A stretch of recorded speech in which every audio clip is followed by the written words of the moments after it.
बिस्मिल्लाहिर्रहमानिर्रहीम। तमाम दोस्तों को वेलकम करते हैं अपने चैनल के ऊपर। और आज हम डिस्कस करेंगे कि रिसेंटली जैसा कि आप जानते हैं कि जो मिनी बजट आया और मिनी बजट के अंदर बहुत सारी जो खाने पीने की अशिया थी, उसके ऊपर जो टैक्सेस थे वो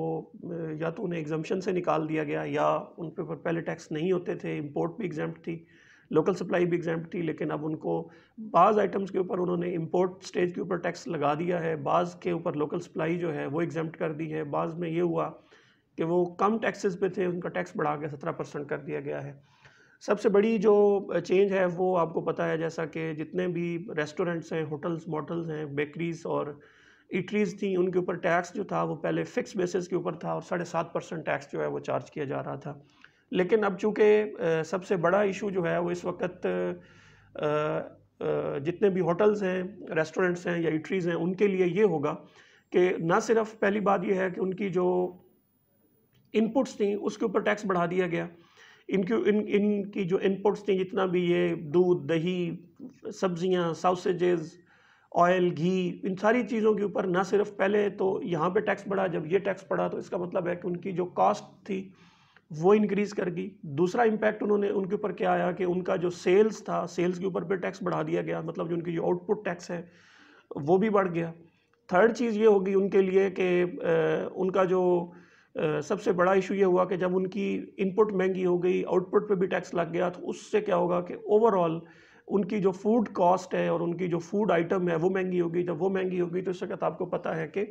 इकोनॉमी के अंदर वैसे ही परचेजिंग पावर जो है लोगों की कम हुई हुई है, तो जब ये आइटम्स महंगी होंगी तो यकीनन उनकी सेल्स जो है वो भी जो है वो इफ़ेक्ट जो हो वो करेगी। क्योंकि आपको जैसा कि पता है कि पिछले 2 सालों के अंदर कोरोना की वजह से फूड चेन्स जो थी वो पहले ही बहुत ज़्यादा क्रंच का शिकार थी, उन्हें बहुत ज़्यादा एक्सपेंसेस और लो प्रॉफिट्स का शिकार थी। और अभी जब ये टैक्सेस लगे हैं तो उन टैक्सेस के ऊपर भी ये मज़ीद जो है, आप कह सकते हैं कि लोड उन्होंने बढ़ा दिया है इनके ऊपर। फिर उन्होंने ये भी किया कि पीओएस जब से ये इंस्टॉल हुआ और पीओएस के नोटिस आना शुरू हो गए, फिर पीओएस की पेनल्टीज इन्होंने लगाना शुरू कर दी। और अभी इन्होंने जो मिनी बजट आया इसमें इन्होंने ये भी कहा है कि अगर आप पीओएस आपका नहीं लगा हुआ या आपका पीओएस जो है वो रेगुलरली और प्रॉपरली इनवाइसेस जो हैं वो पीओएस के थ्रू प्रोड्यूस नहीं हो रही, तो जो ऑफिसर इन लैंड रेवेन्यू होगा वो ना सिर्फ आपके बिजनेस प्रीमिसेस को सील कर सकता है और बल्कि as per the prescribe rules. तो ये भी एक, मतलब आप कह सकते हैं कि मज़ीद जो है उनकी प्रॉब्लम के अंदर इंक्रीज़ हुई है, क्योंकि एक तरफ से ये टैक्सेस बढ़ गए, इनपुट्स महंगी हो गई, फिर उन्होंने जो पीओएस था वो भी, और फिर पीओएस के लिए भी उन्होंने बड़ी हार्श लेजिस्लेशन जो है वो स्टार्ट कर दी है। अब वन बाय वन देख लेते हैं कि इनपुट के ऊपर क्या असर पड़ता है, ज़रा उसको गो थ्रू कर लेते हैं कि इनकी इनपुट के ऊपर किन किन चीज़ों के ऊपर जो है वो टैक्स जो है वो बढ़ाया गया है। लेकिन उससे पहले हम ये डिस्कस कर लेते हैं कि रेट में जो चेंज लाएगी। रेट, अब जैसा आपको पता है कि पहले रेट जो था इनका 7.5% था, अब इसको बढ़ा के उन्होंने 17% कर दिए कि जितना भी फूड आइटम्स ये सेल करेंगे, चाहे वो ऑनलाइन है, ऑन द काउंटर है, जितने भी hotels motels, restaurant, eateries, bakeries हैं, वो सारी की सारी अब भी आइटम्स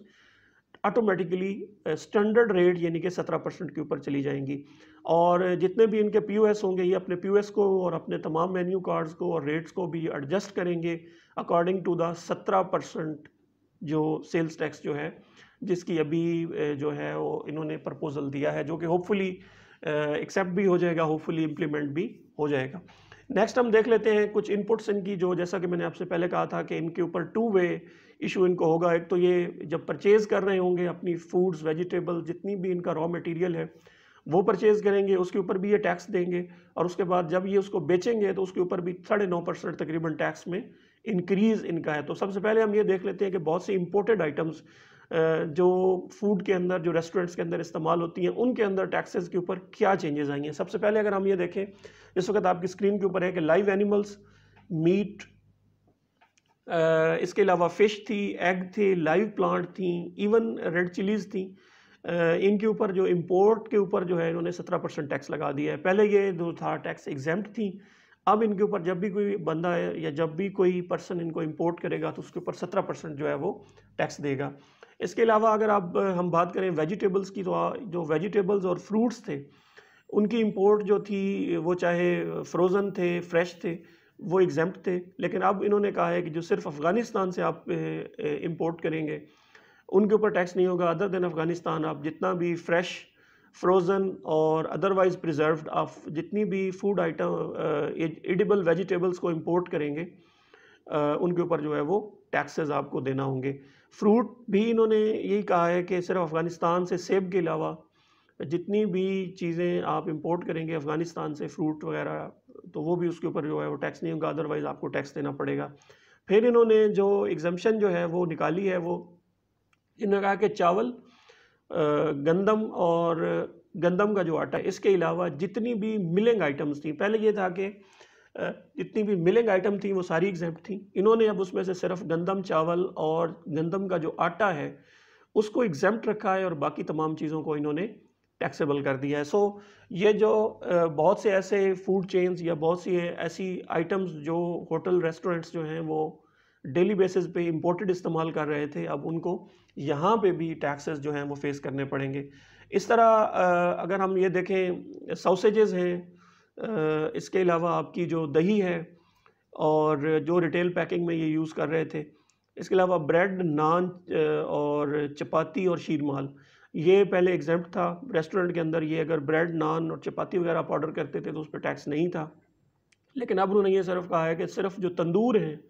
तंदूर के अलावा अगर आप कहीं से भी ये ब्रेड, नान, चपाती, शीरमाल और बन वगैरह ख़रीदेंगे उसके बेकरीज से या होटल्स मोटल से, तो उसके ऊपर भी ये अब 17% टैक्स जो है वो देना पड़ेगा इनको। इसके अलावा बहुत सारी ऐसी आइटम्स थी जो जिनके ऊपर कम टैक्स था, अब उसका टैक्स भी बढ़ा के इन्होंने दुगना कर दिया है। जैसा कि इस वक्त आपकी स्क्रीन के ऊपर है, फ्लेवर्ड मिल्क है, ये 10% पे था। Yogurt, cheese, butter, cream, desi ghee, whey, milk cream and concentrated containing added sugars and sweetener matter, ये सारी आइटम्स जो थी इस वक्त आपकी स्क्रीन के ऊपर थी, ये 10% के ऊपर थी। इसके ऊपर इन्होंने टैक्स बढ़ा के 17% कर दिया। इसी लिस्ट को अगर हम मज़ीद आगे देखें जिस वक्त आपकी स्क्रीन के ऊपर है, उसमें प्रोडक्ट ऑफ मिलिंग इंडस्ट्री है। जैसा कि मैंने आपको पहले गुजारिश की थी कि उन्होंने सिर्फ इसमें वीट और राइस और इसके अलावा गंदम का जो आटा है वो एग्जाम्प्ट किया है। बाकी उसके अलावा जितनी भी मिलिंग आइटम्स हैं उसको 17% पे इन्होंने टैक्स लगा दिया है। बाकी फ्रोज़न, प्रीपेड, प्रिजर्व सॉसेजेस थी, पोल्ट्री मीट और ऑफल्स वगैरह थे, ये भी 8% पे थे, इसको भी बढ़ा के 17% कर दिया है। बाकी मीट एंड सिमिलर प्रोडक्ट जो कि फ्रोज़न प्रिजर्व मीट था, मीट ऑफल्स थे, all types including poultry meet and fish, तो ये सारी चीज़ें जो थी इसको भी इन्होंने 8% से निकाल के 17% टैक्स इसके ऊपर कर दिया है। सो इस वक्त आप देख रहे हैं कि होटल और मोटल की जितनी भी इंडस्ट्री है उनको दोनों तरफ से जो है वो हिट पड़ रही है। एक तो उनका अपना टैक्स बढ़ गया जो 17% उनके ऊपर लग गया, फिर वो जो चीज़ें ख़रीद के इंपोर्टेड या लोकल इस्तेमाल कर रहे थे उनमें भी बहुत सारी चीज़ों के ऊपर जो है इन्होंने टैक्स इस दफ़ा लगा दिया है। इसके अलावा ये तो था उनका, अगर हम एक्सपेंस की बात करें, ख़र्चों की बात करें, उसको वो बढ़ गए, और इसके अलावा उनका सेल टैक्स भी बढ़ गया, 17% पे चले गए। फिर POS आ गया, POS की इंस्टॉलेशन के बाद सख्ती शुरू हो गई, और अभी उनकी जो रिटर्न है वो भी तब्दील हो जाएगी। ज़ाहिर है पहले आपको भी पता है कि 7.5% पे वो फिक्स बेसिस पे रिटर्न फाइल करते थे, उनको किसी किस्म का जो इनपुट था वो अलाउड नहीं था, वो कोई भी इनपुट जो है वो क्लेम नहीं कर रहे थे। लेकिन अब चूँकि वो 17% पे चले गए हैं, वो स्टैंडर्ड रेट के ऊपर जब जाएंगे तो अब वो अपना जितना भी बिज़नेस ओनर या बिज़नेस जो है वो टैक्स परचेजेस के ऊपर बर्दाश्त कर रहा था, वो जब योगर्ट, चीज़ अगर वो अपने रजिस्टर्ड और प्रॉपर कंपनीज और वेंडर से ख़रीद रहा था तो वो भी सेल टैक्स लगा रहे थे, लेकिन पहले हम क्लेम नहीं कर पा रहे थे। इसके अलावा बिजली के बिलों के ऊपर और इलेक्ट्रिसिटी और बाकी यूटिलिटीज़ के ऊपर अगर वो सेल टैक्स पे कर रहा है तो उसको चाहिए कि अपने जितने भी आइस्को, फेस्को या जहाँ भी उसका जो बिजली के जो डिस्ट्रीब्यूटर्स हैं उनके साथ जाके अपना NTN अपडेट करे और उन्हें कहे कि हमारा जो टैक्स है वो प्रॉपरली हमारे पोर्टल में आना चाहिए, मतलब वो प्रॉपरली हमारे NTN पे ही जमा होना चाहिए। सो इससे फ़ायदा उनको ये हो जाएगा कि वो जितना बिजली के बिलों के ऊपर मंथली बेसिस पे अपना सेल टैक्स पे कर रहे हैं उसको भी वो एडजस्ट कर सकेंगे। जितनी भी अपनी परचेजेस के ऊपर, जैसे पानी की बॉटल्स हैं, जैसे सब्जियां हैं, जैसे केन्ड या पैक्ड या प्रिजर्व्ड जो फ्रोज़न चीज़ें आती हैं, सॉसेजेस आती हैं, अगर वो रजिस्टर्ड वेंडर या कंपनियों से ख़रीद रहे हैं तो ज़ाहिर है वो भी 17% टैक्स लगा के, या जो भी प्रिवेलिंग टैक्स रेट्स थे वो लगा रही थी, तो पहले तो वो क्लेम नहीं कर पा रहे थे। लेकिन अब ये है कि बिज़नेस ओनर जो है उसके पास भी ये ऑप्शन है कि वो अपनी तमाम चीज़ें जो हैं या जितनी भी परचेजेस के ऊपर वो टैक्स देता है, जिसको हम इनपुट टैक्स कहते हैं, वो अपना इनपुट टैक्स क्लेम करेगा। जितना भी आउटपुट टैक्स है उस इनपुट टैक्स के साथ एडजस्ट करेगा और जो रिमेनिंग लाइबिलिटी होगी वो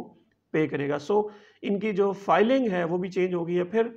ये भी होगा कि इनको अपनी पेमेंट जो वेंडर्स को कर रहे होते हैं उस पर भी ख्याल करना होगा। जैसा कि आपको पता है कि सिंगल इनवॉइस 50,000 से ज़्यादा अगर आप पे करते हैं किसी को, तो आपको चाहिए कि आप जो है उसके ऊपर